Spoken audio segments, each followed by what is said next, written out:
To my channel. So எனக்கு வந்து நம்ம ஃப்ரெஞ்ச் ஃப்ரைஸ் செய்யறது எப்படி செய்யணும்னு நம்ம பார்க்கலாம். ஸோ ஃபஸ்ட் ஸ்டெப் வந்து பொட்டேட்டோ எடுத்துக்கோங்க. அப்புறம் செகண்ட் வந்து பீல் பண்ணிக்கோங்க. அப்புறம் தேர்ட் ஸ்டெப் வந்து வாஷ் பண்ணிக்கோங்க. ஃபோர்த்து ஸ்டெப் வந்து ஒல்லியாக கட் பண்ணிக்கோங்க. லைக் ஃப்ரெஞ்ச் ஃப்ரைஸ் இருக்குள்ள அந்த மாதிரி கட் பண்ணிக்கோங்க. ஸ்லைஸாக எத்தனை வேணுமோ அவ்வளோ பொட்டேட்டோ எடுத்துக்கலாம். அப்புறம் ஃபிஃப்த்து ஸ்டெப் வந்து என்னென்னு பார்த்தீங்கன்னா நான் காட்டுறேன் அந்த மாதிரி பாயில் பண்ணும். இது இருக்கு இல்லையா, இந்த மாதிரி கட் பண்ணிவிட்டு இதை வந்து எடுத்து அது என்ன கார்ன்ஃப்ளவர் மாவு இருக்குல்ல, இதுதான் கார்ன்ஃப்ளவர் மாவு. இது வந்து இதில் போட்டுட்டு அப்புறம் இது எடுத்து ஃப்ரைஸில் அங்கே போட்டால் சூப்பராக இருக்கும்.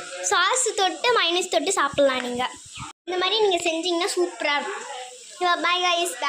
இப்போ நான் நிறைய வீடியோஸ் போட்டு தமிழ்லையே. ஓகே, பாய்.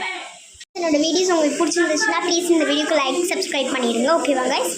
Bye guys.